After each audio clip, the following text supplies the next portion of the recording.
আসসালামু আলাইকুম। সবাইকে শুভেচ্ছা জানাচ্ছি। মাসুম মাহবুব দেখছেন ওপেন দ্য ইউটিউব চ্যানেল এবং মাসুম মাহবুব ফেসবুক পেজ। আমার প্রিয় বন্ধুদের সবাইকে আবারও শুভেচ্ছা জানাচ্ছি পৃথিবীর যেই প্রান্ত থেকে যারাই দেখছেন। দর্শক, আজ থাকছে অনেকগুলো গুরুত্বপূর্ণ খবর, তার মধ্যে বেশ কিছু ব্রেকিং খবরও থাকছে। আমি সংক্ষিপ্ত কয়েকটি শিরোনাম আপনাদের জানিয়ে দিলে বুঝবেন আজকের খবরের মধ্যে আমি কি নিয়ে আলোচনা করতে চাই। প্রথম যে খবরটি সেটি হলো, মার্কিন যুক্তরাষ্ট্রের প্রেসিডেন্ট ডোনাল্ড ট্রাম্প বলেছেন, ডিল ব্যর্থ হলে ইরানের সাথে ডিল ব্যর্থ হলে ইরানে ভয়াবহ অ্যাটাক করতে যাচ্ছেন তিনি। সেইভাবে পুরো আমেরিকা প্রস্তুতি নিচ্ছে যুদ্ধের জন্য, কারণ ডিল ব্যর্থতার দিকে যাচ্ছে এবং ইরান তার বাহিনীকে বলে দিয়েছে সবাই সর্বোচ্চ প্রস্তুতি নিন, কারণ আমেরিকাকে প্রতিহত করতে ইরানও পাল্টা প্রস্তুতি নিচ্ছে। পাশাপাশি এবার আমেরিকা ইউরোপ থেকে তাদের সেনাদেরকে মধ্যপ্রাচ্যে তলব করছে। অস্ত্র এবং সেনা ক্রমান্বয়ে আসছে মধ্যপ্রাচ্যে ইউরোপের বিভিন্ন দেশের ঘাঁটি থেকে। পাশাপাশি এবার যুদ্ধে ওমানের উপর আমেরিকা আক্রমণ করতে পারে এমন সম্ভাবনার কথা বলছে অনেকে। এবং ইরান বলছে যদি ইরানে আক্রমণ হয়, ইরান তার সীমানার বাইরে আক্রমণ করবে। অর্থাৎ এতদিন যে ইরান আক্রমণগুলো করেছে ইসরায়েল এবং গালফ কান্ট্রিকে লক্ষ্য করে, এবার সে সীমানার বাইরে ইরান আক্রমণ করতে যাচ্ছে। তার মানে ইরান থেকে আমেরিকার উদ্দেশ্যে এবার অ্যাটাক হতে পারে। পাশাপাশি পুরো পৃথিবীকে অন্ধকার করে দেওয়ার ঘোষণা দিয়েছে ইরান। কোন প্রক্রিয়ায় ইরান পৃথিবী অন্ধকার করবে সেই বিষয়টিও জানাবো। অন্যদিকে লেবাননে গত 24 ঘন্টায় লেবানন 22 দফা ইসরায়েলে অ্যাটাক করেছে এবং ইসরায়েলের জনগণ হিজবুল্লাহর আক্রমণের কারণে বিভিন্ন বাংকারে আশ্রয় নিয়েছে। দর্শক, এবং আইআরজিসির খুব কঠিন হুঁশিয়ারি আসতের সঙ্গে মুস্তফা খামেনি এবার ইউরেনিয়াম নিয়ে কঠিন বার্তা দিয়েছে, যেই বার্তার পর বোঝা যাচ্ছে এই ডিল ব্যর্থ হতে যাচ্ছে। ইরান আমেরিকার বড় যুদ্ধ আবারও বাঁধতে পারে। চলুন আমি সবগুলো খবর একসাথে আপনাদের দেবার চেষ্টা করছি। আমি দেখতে পাচ্ছি আপনারা যে যেখান থেকে প্রশ্ন করছেন, ইরানের কাছে হাইপারসোনিক মিসাইল এসে, আচ্ছা ভুল লিখছেন, ইরানের কাছে হাইপারসোনিক মিসাইল এসে আন্তর্জাতিক হাইপারসোনিক মিসাইল আমেরিকাতে হামলা চালাতে পারে। জি, এইসব বিষয়ে আপনাদের যা প্রশ্নগুলো আছে আমার আলোচনার মধ্যে উত্তর পেয়ে যাবেন। মার্কিন প্রেসিডেন্ট তার সিচুয়েশন রুমে জরুরি বৈঠক করেছেন তার যুদ্ধকালীন গুরুত্বপূর্ণ কর্তাদের সাথে।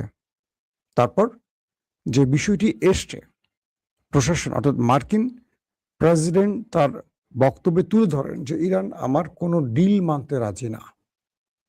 সেক্ষেত্রে আমরা কি করব? সেক্ষেত্রে প্রেসিডেন্ট ট্রাম্প কমান্ডো নামিয়ে যুদ্ধের পরিকল্পনা করছেন, যেটা ইসরায়েল চায়। কিন্তু মার্কিন প্রশাসন বলছে ইরানের সাথে আমাদের যুদ্ধটা হবে বোকামি, কারণ এই মুহূর্তে ইরান আগের চেয়ে অনেক শক্তিশালী। গত 40 দিনে আমরা ইরানের সাথে পেরে উঠিনি, তো আগামী যে যুদ্ধটা আসন্ন সেখানে আমরা কতটুকু পেরে উঠব। পাশাপাশি এখানে আমাদের লাভ এবং ক্ষতির হিসেবটা করতে হবে। কিন্তু মার্কিন প্রশাসনের বা মার্কিন সামরিক কর্তাদের আলোচনায় কোনো প্রাণ খুঁজে পাচ্ছে না ডোনাল্ড ট্রাম্প। তিনি বলছেন আমাদের যুদ্ধটা করতে হবে। পিট হেগসেট, মার্কিন পেন্টাগনের প্রধান পিট হেগসেট বলছেন পুরো পৃথিবীর সাথে আমরা যুদ্ধ করতে পারি। আমাদের কাছে এখন পর্যন্ত যে অস্ত্রগুলো আছে, আমাদের কাছে যে বাহিনী আছে, যে আধুনিক প্রযুক্তি আছে, এর মাধ্যমে আমরা পুরো পৃথিবীর সাথে একা যুদ্ধ করতে পারবো। পিট হেগসেট, ওই যে বডি বিল্ডার, চুল পেছন দিকে আছড়ায়, দেখছেন আপনারা ভালো করে। তো মানে মার্কিন প্রেসিডেন্ট বলছেন যদি ইরানের সাথে আমাদের ডিল ব্যর্থ হয়, আমরা চারদিক থেকে ইরানে ব্যাপক আকারে আক্রমণ করব। এই ঘোষণার পরপরই পুরো মধ্যপ্রাচ্যে মার্কিন সেনাদের কাছে একের পর এক অস্ত্র আসতে শুরু করেছে। মার্কিন সেনারা গালফ কান্ট্রিতে তাদের যুদ্ধের প্রস্তুতি নিয়ে ফেলছেন। পাশাপাশি ইউরোপ থেকে মধ্যপ্রাচ্যে সেনা এবং অস্ত্র আসবে বা আসছে এমন ঘোষণাও আসছে। তার মানে ইরানের সাথে ফুল ফ্রেমে যুদ্ধের জন্য প্রস্তুতি নিয়ে ফেলেছে আমেরিকা। এই খবরে ইরান জানিয়েছে তাদের সেনারা সর্বোচ্চ প্রস্তুতি নিয়েছে। পাশাপাশি এবার তারা পাল্টা অ্যাটাক যে করবে, এটা হবে ইতিহাসের সবচেয়ে ভয়াবহ অ্যাটাক। ইরান বলছে, আমরা বিগত সময় যে অস্ত্রগুলো ব্যবহার করিনি, এবার যুদ্ধে সেই অস্ত্র ব্যবহার করব। পৃথিবী, শুধু আমেরিকা নয়, পৃথিবীকে আমরা চমকে দেব। আমাদের কাছে কি আছে সেটা তারা জানবে। আমাদের যে মিসাইলগুলো আছে, বা এবার যে মিসাইলগুলো আমরা রেডি করেছি শত্রুকে অ্যাটাকের জন্য, এই মিসাইলগুলো আমেরিকা এবং আমাদের শত্রুদের ঘুম কেড়ে নেবে। কে বলছে? ইরান।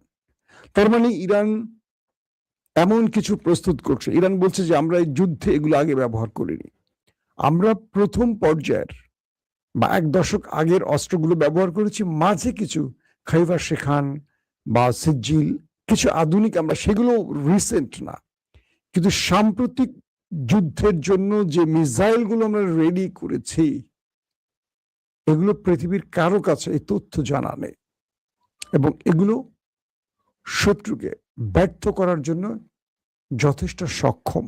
কে বলছে? ইরান। তার মানে ইরানের কাছে এমন কিছু আছে যেটার ইঙ্গিত ইরান দিচ্ছে। কারণ এই যুদ্ধে ইরান কথা কথা বলেছে কম, কাজ দেখিয়েছে। আগে কিন্তু ইরান কথা বেশি বলতো, আর দেখতাম না তেমন। মানে খামেনির যুগে, আলী খামেনির যুগে আর মুস্তফা খামেনির যুগে ইরান কথা বলছে কম, কাজটা একটু বেশি করছে। বাবার ছেলের মধ্যে এই পার্থক্যটা আমরা লক্ষ্য করছি। এবং আমেরিকা পুরো ইউরোপ থেকে তাদের অস্ত্র সেনাদেরকে আস্তে আস্তে মধ্যপ্রাচ্যে আনছে, কারণ তারা জানে যে শীঘ্রই ইরানের সাথে বড় ফ্রেমে তাদের একটা যুদ্ধ লাগতে যাচ্ছে। দর্শক, পাশাপাশি ইরান বলছে যে আমরা হরমুজ ছাড়ব না। পৃথিবী যেদিকে যাক, আমেরিকা যা করুক, হরমুজ আমাদের কন্ট্রোলেই থাকবে এবং আমরা টোল আদায় করব। যদি আমরা আক্রান্ত হই, সেক্ষেত্রে আমরা কি করব? আমরা সমুদ্রের নিচে, আমাদের সমুদ্রের নিচে যত ইন্টারনেট কেবল আছে সব কেটে দেব। পুরো পৃথিবীকে আমরা অন্ধকার করে দেব, ইন্টারনেট বিহীন করে দেব। পাশাপাশি আমরা পূর্বে যে অ্যাটাকগুলো করেছি, সেই সীমান্তের বাইরে এবার অ্যাটাক করব। ইরান এক প্রকার আমেরিকাকে বার্তা দিচ্ছে যে তারা ইরান থেকে আমেরিকায় আক্রমণের সক্ষমতা তাদের আছে, বা তাদের এমন মিসাইল আছে যেগুলো ইরান থেকে শত্রুর দেশে গিয়ে পড়তে পারে। এই ঘোষণাটি নতুন করে ইরান আবার দিয়েছে। এতদিন এই কথাটি ইরান কখনো বলেনি। তারা বলছে যে আমরা আমাদের সীমানার বাইরে এবার হামলা চালাবো যদি ইরান আক্রান্ত হয়। যদি ইরান আক্রান্ত হয়, যদি আসলে কেবল কেটে দেয়, আমরা আপনাদের খবর হয়তো বা দিতে পারবো না তখন। কারণ এই জোনের সকল নেট কানেকশনগুলো হরমুজ প্রণালীর জলসীমানার নিচ দিয়ে এসছে, মানে ইরানের সীমানায় আছে। ইরান এগুলো কেটে দিলে পুরো পৃথিবীর অর্থ ব্যবস্থা, সিস্টেম সব বন্ধ হয়ে যাবে। আমরা পুরো পৃথিবী এখন ইন্টারনেটের উপর নির্ভর করে আছে। শুধু ইউটিউব, ফেসবুক বিষয়টা এরকম না। আমাদের ব্যাংক, শেয়ার বাজার, আমাদের শুধু অর্থনীতি না, আমাদের পুরো বাণিজ্যিক কালচার, সবকিছু এই ইন্টারনেটের উপর। ব্যাংক আগে দেখতেন বড় বড় খাতা রাখতো, কে ব্যাংক অ্যাকাউন্ট করছে তার নাম লেখা থাকতো, টাকা তুলতে অনেক সময় লাগতো, মনে আছে? এখন ঘরে বসে মোবাইলে ট্রান্সফার করা যায়, সব ইন্টারনেটের জন্য। আপনার অ্যাকাউন্টে কত টাকা আছে সব ইন্টারনেটের কারণে। সার্ভার ডাউন, ব্যাংক ক্লোজ হয়ে যায়। তো ইন্টারনেট বন্ধ হওয়ার মানে কি, বা এই লাইন কেটে দেওয়ার মানে কি? 10,000 কোটি টাকার ক্যাবেল এখান থেকে গেছে। আবার কিছু কিছু মাধ্যম বলছে $10 মিলিয়ন। তার মানে পুরো পৃথিবী অকেজো হয়ে পড়বে যদি ইরান সত্যিকার অর্থে ক্যাবেল কেটে দেয়। তারা নতুন করে কিন্তু এই ঘোষণাটি দিয়েছে। দর্শক, পাশাপাশি ইরান তার সকল বাহিনীকে এমনভাবে প্রস্তুত করেছে যে যেখান থেকে আক্রমণ আসবে ইরানের ভেতরে, ইরান সেই দেশগুলোকে আগে ধ্বংস করবে। ইরান বলছে আমার প্রতিবেশী যে দেশগুলো আছে, মুসলিম দেশগুলো, আমরা কাউকে অ্যাটাক করতে চাই না। যদি আক্রান্ত হয় ইরান, আর যেই দেশ আমেরিকাকে ঘাঁটি ব্যবহার করতে দেবে, আমরা তাদেরকে পূর্বের মতো শুধু আমেরিকা ঘাঁটিকে টার্গেট করব না, সেই দেশের আবাসন, বাণিজ্যিক ভবন, রাজপ্রাসাদ কিচ্ছু বাদ যাবে না। প্রতিটি স্থান হবে আমাদের টার্গেট। তার মানে এবার আরবদের খবর আছে, কারণ আরবদের আমিররা, সুলতানরা, রাজা বাদশাহরা এক একজন 10টা 15টা 20টা করে বিয়ে করুক আর 200-250 বাচ্চা জন্ম দেখ, সমস্যা নাই। তাদের প্রাসাদের ইট এবার ইরান খুলে ফেলার ঘোষণা দিয়েছে। তার মানে এবার আরবরা এই হুমকির পর ট্রাম্পকে চেপে ধরে বলছে যে বাপ, তুই এবার যুদ্ধ ছড়াইস না, তুই যুদ্ধে জোরে নিজে অর্ধেক ধ্বংস হয়েছিস, ইরানের তেমন কিছু করতে পারোস না, কিছু স্ট্রাকচার ধ্বংস করছিস। কিন্তু পুরো আরবের মধ্যে ইরান যে তাণ্ডব চালিয়েছে 40 দিন, এটা গুছিয়ে উঠতে ইরানের আরবের কয়েক যুগ লেগে যাবে। তাই পুরো আরব এবার ট্রাম্পকে চাপ দিচ্ছে যেন সে যুদ্ধটা না ছড়ায় বা যে কোনো ভাবে একটা সমঝোতা যায়। কিন্তু দুটো ইস্যুতে ইরান আর কোনো কথা বলবে না। যেমন মুস্তফা খামেনি আজকে স্টেটমেন্ট দিয়েছেন, তিনি স্পষ্ট করে জানিয়েছেন ইউরেনিয়াম নিয়ে কোনো আলোচনা নেই। যদি ইরানের ইউরেনিয়ামে হাত পড়ে, শত্রুর হাত কেটে নেওয়া হবে। তিনি বলছেন ইরান তার ইউরেনিয়াম কোনো দেশে পাঠাবে না, তার শান্তিপূর্ণ কর্মসূচির জন্য এই ইউরেনিয়াম তার কাছে থাকবে। 400 কিলো যে ইউরেনিয়াম সমৃদ্ধকরণ, মানে 60%, যেটাকে ওরা বলে কি বলে 90% হলে এটা বোমা হয়, এটা 60% ওভার বলা হচ্ছে। কিছু কিছু মাধ্যম বলছে এটা বোমায় রূপ নিয়ে গেছে।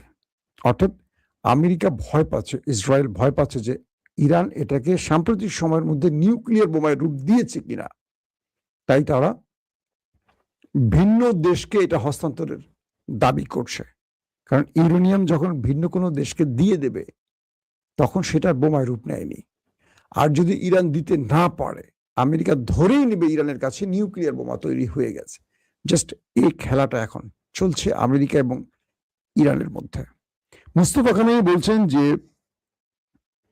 আমরা শত্রুকে শুধু এইটুকু বলতে চাই, আমাদের ইউরেনিয়াম কোনো দেশে যাবে না, আমাদেরটা আমাদের দেশে থাকবে। পাশাপাশি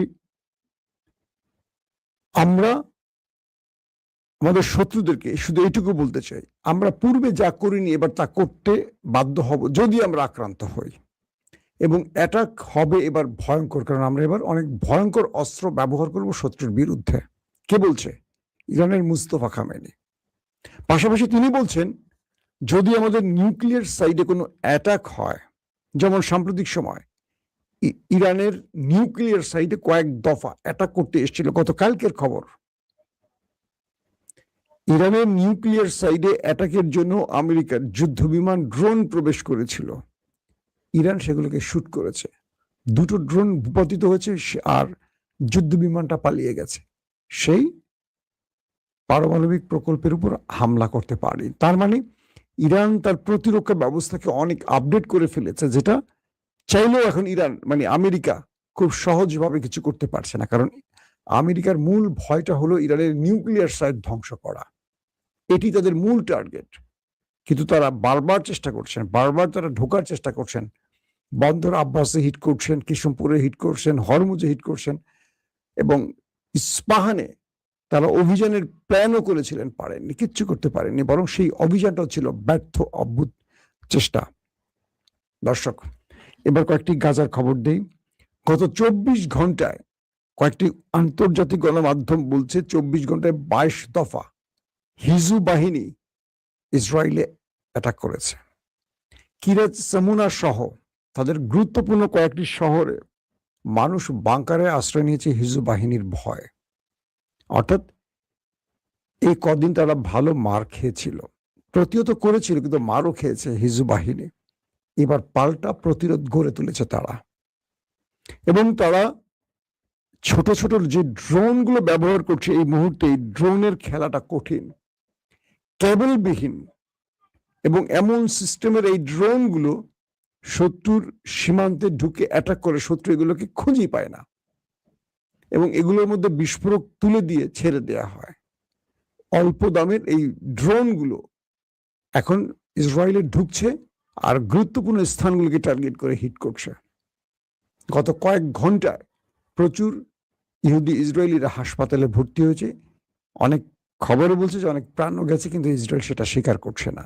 তার মানে এবার নেতানিয়াহুর বাহিনী কত ধানে কত চাল বুঝতে পারছে। ইসরায়েলের গণমাধ্যমগুলো বলছে লেবাননের কাছে 1.5 লাখেরও বেশি মিসাইল রয়েছে। 1.5 লাখ! ওরে আল্লাহ রে আল্লাহ! খিতাখন বা এত মিসাইল মারলে তো খবর হয়ে যাবে আমাদের নেতা কাকুর দেশটির। তারা বলছে যে ইহুদিরা এই মুহূর্তে লেবাননের হামলা ঠেকাতে ব্যর্থ হচ্ছে। লেবানন তাদের উপর এত অ্যাগ্রেসিভ অ্যাটাক করছে, ড্রোনগুলো, মিসাইলগুলো, রকেটগুলো প্রতিনিয়ত দেশটির ভেতর এখন বড়সড় আক্রমণ করছে। আবার যারা লেবাননে ঢুকে অ্যাটাক করছে, আইডিএফ, তাদেরকে বিভিন্ন পয়েন্টে আটকে দিয়ে পথ রোধ করে চারদিক থেকে তাদের উপর অ্যাটাক চলছে।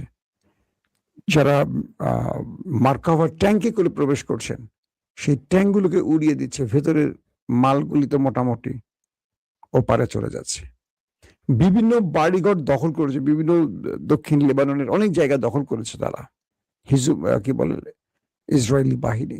সেখানে তাদেরকে এখন থেমে থেমে ধলাই দেওয়া হচ্ছে। তারা এখন আবার সেই সীমান্ত ছেড়ে তার দেশে পালাচ্ছে। অর্থাৎ লেবানন ঘিরে বড় পরিসরে অ্যাটাক করছে, দুই পক্ষেরই লড়াই চলছে। এর মধ্যে হিজবুল বাহিনী নতুন মাত্রায় তার ড্রোন এবং মিসাইলের খেলা শুরু করেছে। কিছু মাধ্যম বলছে ইরান বা চীন বা কয়েকটি দেশের পক্ষ থেকে নতুন কিছু হিজবুল্লাহর হাতে পৌঁছে গেছে, আর যে খেলাগুলো এখন হিজবুল্লাহ দেখাচ্ছে। দর্শক, আজকের মতো বিদায় নিতে চাচ্ছি। আজকে তারিখ ছিল 30শে মে 2026। অনেকে বলেন তারিখটা বলতে, তাই জানিয়ে রাখলাম। তারিখ কিন্তু ভিডিও নিচে থাকে, অনেকে সেটা হয়তো খেয়াল করেন না।